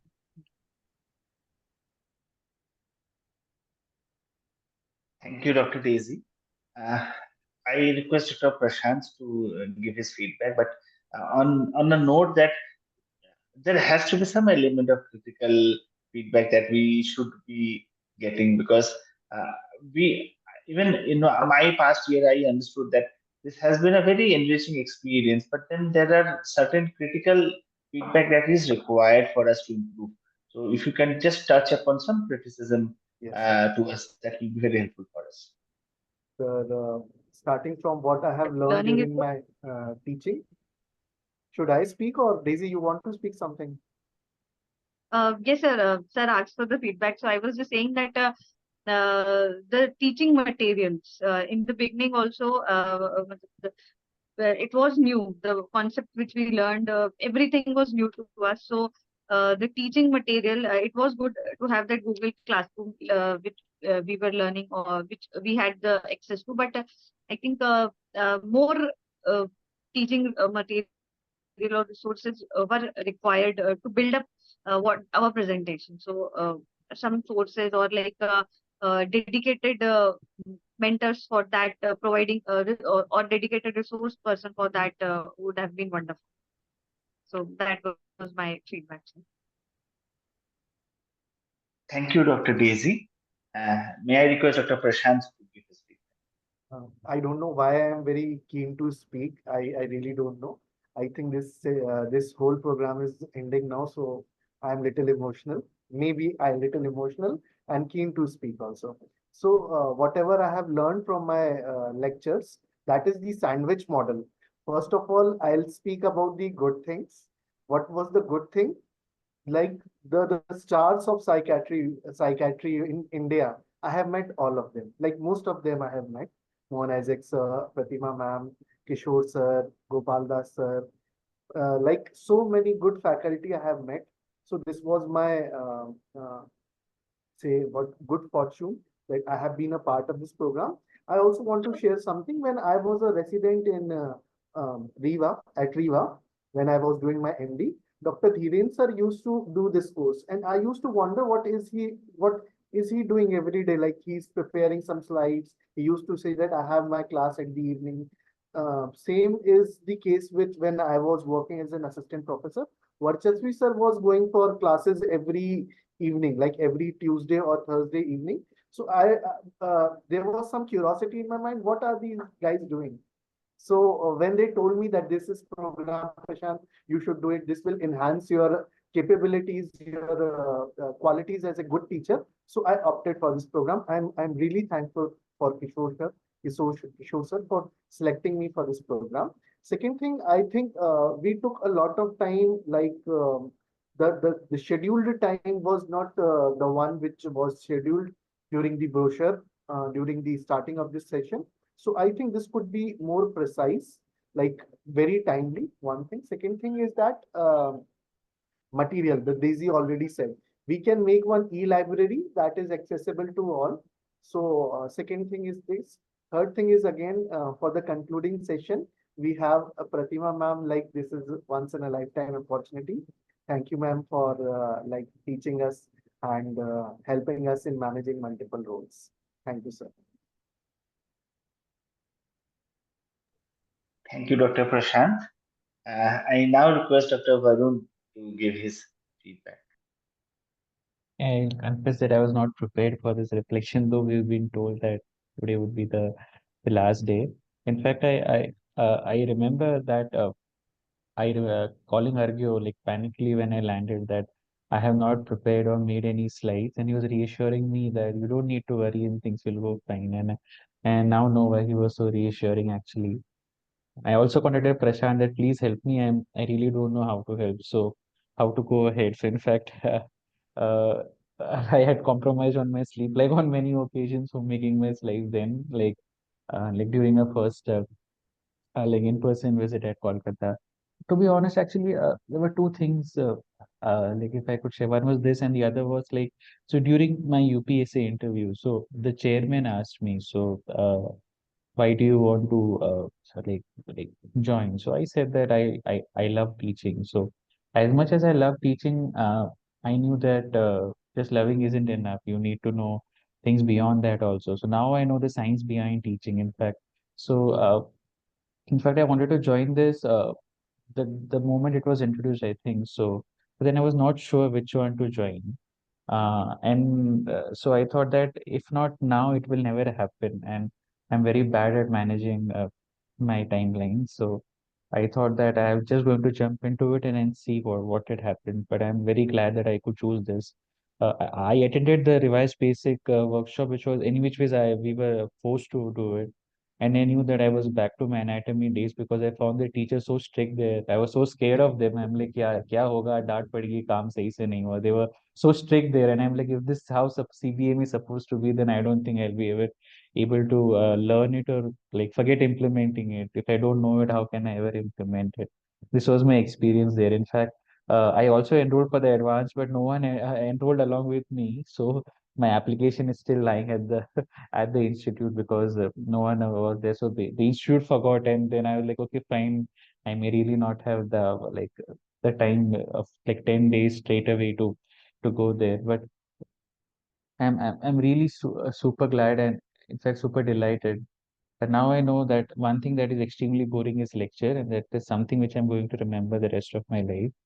Uh, Thank you, Vinay sir. Thank you, Kishore sir. In fact, I have only heard about Mohan Isaac sir, seen him, but never met him in person. In fact, thanks to ITOS for giving me this opportunity to at least speak to him in person. Nevertheless, for 5-10 minutes, but that was worth an experience for me speaking to him at Srinagar, in fact. Lastly, thanks everyone to the group. They've been very like helpful to me. I'm the one who does my work always at the end. They've been really supportive to all the guys. And thank you for all the moderators, Sergio, Varchas. You've done a great job, in fact. So thank you, everyone. Thank you, Kishore sir, once again for continuously being a mentor, and I'm sure you'll be a mentor ahead as well. Thank you.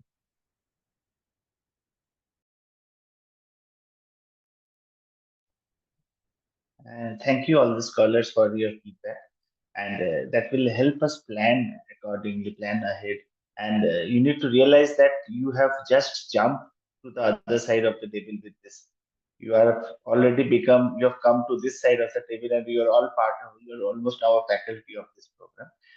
But moving ahead, this program, I have been a part of this for the last 2 years, and I have been astonished with the immense amount of hard work that all the faculty members have do put in to make this program successful and interesting for all of us. And it's time to hear from them. I am not exactly sure how to sequence this, but I'll start with Vikas sir.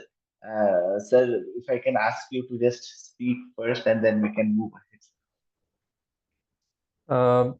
Yeah, thank you. I am also not fully prepared for my reflection, but it's the end of another season basically of ITOPS, and with every season, with every passing season, what we learn is that we need to evolve.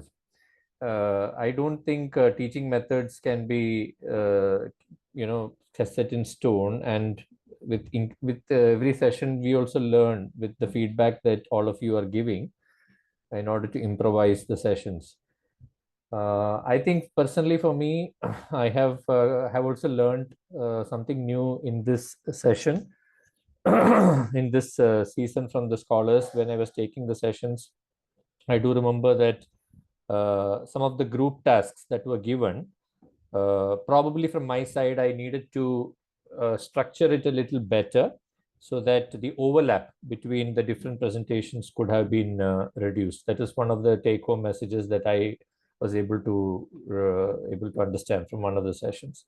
So what I'm trying to say here is that the message I want to probably convey is that we should not take a session in the same way, probably twice or thrice, but we should continuously try to make some change in the content of the presentation, so that at two levels, one is at the participant level also, we are giving something new, and at our level also we are pushing ourselves to do better each time. And that is very important, I think, for all of us as teachers. Nothing more, Argo. Thank you so much, and back to you. And thank you, sir. I'll now ask Gopal Das sir to give his feedback to this reflection. Hello. Yeah. Am I audible now? Because I'm just clicked Yeah. out for a moment. Uh, so mean, uh, now that I couldn't involve as much as I wanted at this session, but in whatever small time I involved, we are exceptionally well. They have a lot of new ideas. A lot of things came up, and definitely it was a continued learning session for me.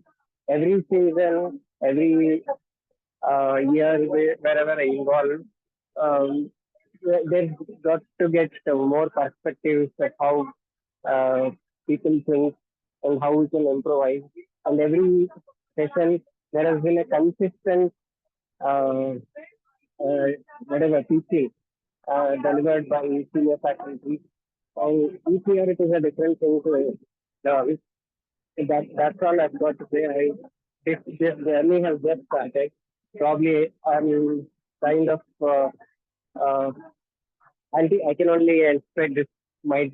I wish it could get bigger stages and a lot of representations and not many people should come and get trained under this kind of initiative platforms so that each of us do just these innovate in teaching. And I've definitely adopted so many things from what I've learned in this forum. And as a teacher, if I have to say I'm doing a pretty good job in my new institute, uh, this forum is one thing that I have to mention. Without which, I wouldn't have even thought of how to consider teaching different. We would have ended up teaching with only PPT, and that's it. I wish all of you all the best and will join our probably alumnus. Can I say the word alumnus? So we all contribute to strengthen the network, and as that person told, we need to create some resource so that upcoming people can rely upon that usage and using the peer kind of network. Maybe I had promised to do that with that research. I'm sorry, I'm not able to fit in. I'll definitely, after this conclusion of this year's program, I'll make sure I'm involved and create a resource and repository for all the materials that are taught and also make it available. Maybe uh, I shall have myself a deadline, otherwise I won't work. So I thank all of you again. Over to Madhav sir. Dr. Paul. Thank you. Thank you, sir. May I now ask Dr. Vinay to give his feedback?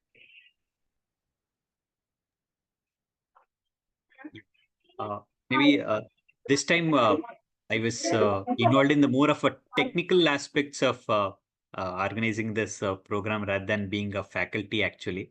So, but still it was a worth the learning experience because so far, I mean, each season has been different, and this season I must acknowledge that the scholars were I mean, doing a group task and their efforts level was a little higher. And also in terms of faculty, each time I listen to Mohan Isak sir, Dr. Vikas Menon, Dr. Sujit Sarkar or Kishore. So there is always new things so to learn.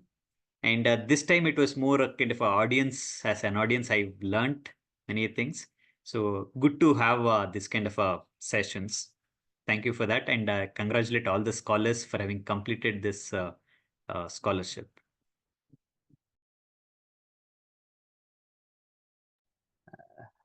Madam, you have spoken a lot today throughout, but I'll just ask you to take a speak a few more words on the occasion of concluding to help us conclude the session. I'll then move on to others. No, I really have nothing more to say. It was just a pleasure to be with all of you. First of all, hearty congratulations for having, taken on the course. And from what I heard, I mean, I think it's been very, very useful for all of you. And I just wanted to emphasize that whatever you are, wherever you graduate, there are always new learnings. And therefore, I think never stop learning. And of course, you have committed to being teachers, and therefore, the joy of teaching and imparting knowledge as well as wisdom to others is something that all of us really treasure. And I do hope that as alumni of the ITOPS, you will continue to hone the skills that you have developed now and use them very well in your future. So, all the very best. Thank you. I now request Professor Mohan Isaac, sir. Sir, it's time for you to give us your enlightening words, sir. Yeah. I will quickly say a few things because I realize with some guilt that Prathima is still sitting in her office. She said that usually she gets back by 7 o'clock, but I notice in my computer that it is already 7:55. For me, it is 10:30 here, but I sleep late, so that's all right. I have no problem. It's been, wonderful to be participating in this program, which is the last program of the current batch. I feel bad that I have not been able to attend as many sessions that I wanted to with this batch. With the previous three batches, with the first batch when Gopal Das was one of the scholars, I think I attended literally every session. Even sessions taken by other faculty like Vikas and all that, because those were COVID days and I was on. But then subsequently the COVID went away and we have to do our other work, etc. Second batch, third batch, my involvement became lesser. But what I want to say with great satisfaction is that when this was initially floated as an idea by the ITOPS, that there are teachers, with quality teaching abilities required in our country across all over the country in different regions. That was just an idea. How can we do this? I mean, again, at that time, the online medium was thought of because when the idea was initially mooted and initiated, it was COVID time. That was the only way that we could do any of these things. But it has blossomed. It has now, batches have gone. The people, the chair already said that 4 of you who will get your e-certificate now are now going to wear another hat. You will now become part faculty of the future program. You will take sessions for the newer batches who are not as experienced as you are, etc., who will also be, in this new journey. But since you have had this experience, you will be able to do it with great confidence. So it's a never-ending process of, upskilling ourselves all the time, helping other people. And this we know because there are so many teachers, so many postgraduate training programs with different um, levels of different quality of training. I mean, of course, NIMHANS and PGI and all the postgraduate training program goes on at a certain level. But there are so many postgraduate centers where there are young teachers who need to be helped. So I'm delighted that the fourth batch has come to an end. The few sessions that I have had the privilege to attend, participate, I know that all 4 of you are very competent, very hardworking. Uh, of course, Varun used the word he was panicking because he had not made the PowerPoint and he didn't know whether to make the PowerPoint. Panic is not, after all, a very bad thing because it's good to get panic to do complete your work, etc. And so, if it has gone on well, it is very good. And the sessions that I have attended, I've been immensely impressed by all your contributions and presentations.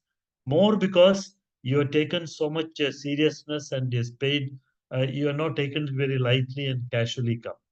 And I think, uh, like Prashant mentioned, he was curious to know where were all these people going.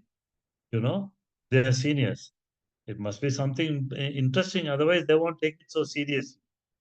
I hope you think you also have now felt that this is useful and good that way. So I only want to wish all of you all the very best.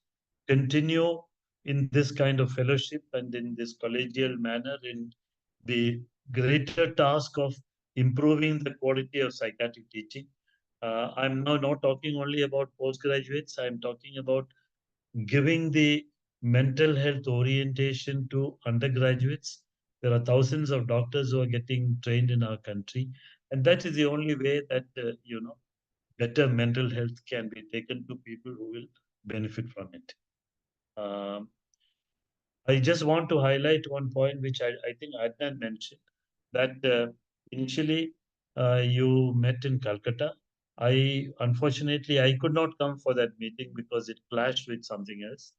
Uh, but I want to say one thing, that after the meeting you went to Calcutta trams. In Calcutta, trams are going out. I mean, after many years, recently my wife and I went to Calcutta and we took a long ride on the Calcutta tram. There are only very few lines. More nostalgic of the first time I visited Calcutta when trams were not there in Bangalore, but it was there in Calcutta. So the fact that you all four met in Calcutta trams and that you established, your bond at that time is also very important. So I'm delighted that you're all finishing the training and the scholarship program, but you're only beginning another phase. Back to you, Chair. Thank you, sir. Now, the, the, the, the, the person who motivated probably all of us to join here is Kishore sir, and our words cannot express the amount of gratitude that we have towards him. Sir, can you take the stage and speak your words, sir? Thank you.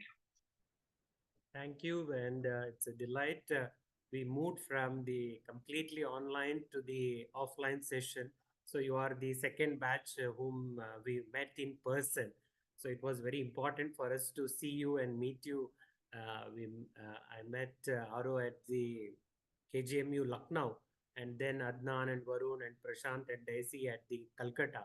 So that was a big difference for us to see you in person. And I can tell the way you presented in Calcutta and the last presentation on e-learning, there was significant difference. So I was keenly looking back how all of you tried at the Calcutta meet, and you were in this continuous sequence for first 2 days. And then I was seeing how much has that valued in your last session. I really felt happy about that, and I'm really thankful to all those people who recommended you to take this. I want to highlight, Madam is here, Mohan Isaac sir is here, Dr. Sujata Sethi, who is the head of CBME psychiatry at NMC. Yesterday, she was telling she wanted to join this ITOP STEPS. And she said, is the opening still there? I want to learn. So I was really taken back when she said she wanted to join. And that's how, when Prathima Murthy ma'am and we discussed about having a fully offline sessions of the series, which madam has a great idea, and to start in the Nimans, we recommended please give some space for seniors also. So we don't know at which phase they want to learn, and if we take away that opportunity, it will be a big drawback for the psychiatry teaching and learning. That's one thing. And for innumerable delays, madam, I want to say here, because many people married, Jyotsna married, Daisy married, and Varchasvi had a child. So a lot of delay happened. Sometime I had difficulty answering Varun why there is so much of delay in the conclusion of the program, and we have not been able to give the certificate. So many people in this move to next phase of their life. So we wanted to balance them with their milestones in personal life also. So there was quite a delay for this batch. I'm really sorry for that. And we were discussing about the moderators. I had seen Aro and Varchasvi. Varchasvi is not able to respond because his mother is not well and admitted. But he is so committed that he ensured the moderating of the session for good period along with Jyotsna and Aro. So you can see how well they bonded. Despite the challenges, he made sure he's still there. So I'm really thankful to the moderators who took up a lot of new things and made sure this journey and Aro moved from one place to Kalyani, but he did not give up on this. I really appreciate the moderators who always are the torchbearers for the subsequent batch, and I believe Daisy, Prashant, Adnan, and Varun are able to do much better in the chosen live. Some of the input given that we wanted to keep a e-resource center. Gopal Das was working, but because he moved to many centers, we lost track of it. There will be a e-resource bank where all of you can actually put up things. And we always felt that we should have completely offline session, and madam has a great idea how we can translate. So we will try to associate with madam's idea in the subsequent session. So this will be a new progress. In between, in somewhere late November, we want to have you at Bangalore for our annual meet. So I would request all of you to keep those dates 16, 17 in the Bangalore St. John's, so that we can meet and discuss many things. It will be great to have the in-person interaction with all. So I have not sent formal letter to Madam and Mohan Isaac sir, but these are some of the dates we have in mind. So this is in gist, and it's incredible to see how we have evolved in the last 4 years, and to learn from each of you. I was just perplexed the way Varun presents the questions Adnan raises, the wonderful work Prashant and Daisy do. So this has been the learning experience of me, and I'm really thankful to all of you. We would like to listen, as Aro was telling, lot of critical opinion, so that there could be further improvement. Vachasi is back. So Aro, this is from my end. Thank you so much. Thank you, sir. Varchasvi, you must have heard, but sir has been really appreciative of the kind of hard work that you have put in organizing all the programs. It now brings us to the last part of of today's program, and it's my wonderful responsibility to request Vinay sir to kindly Varchasvi is send there. the. Aro, Varchasvi is Varchasvi back. is Does he there. want to talk? Varchasvi, do you want to say something?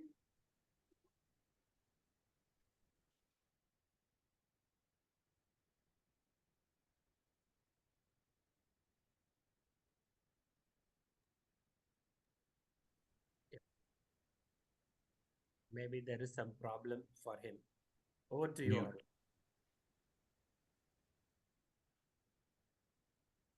Hope the screen Yes, is sir. visible. Yeah. Yes. So Yes. apart from the intangible knowledge, wisdom shared by the faculty, which includes Mohan Isaac sir, Prathima madam, Dr. Vikas Menon. So these are some of the tangible benefits. That is, one of them is certificates. So I am projecting the certificates, e-certificates as of now. And as Kishore mentioned, so the hard copies of the certificates will be handed over in person when you all meet up at St. John's program, ITOPS. And thank you, and congratulations to all of you, Dr. Varun Mehta, Dr. Prashant Maravi, Dr. Daisy Rure, and Dr. Adnan Kadyani.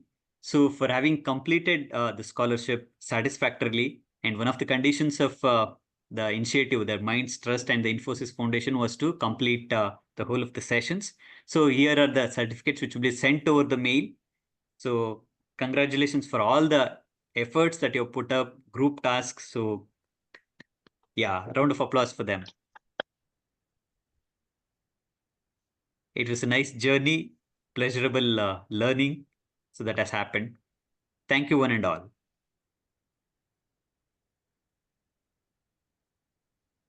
With this, Thank you, sir.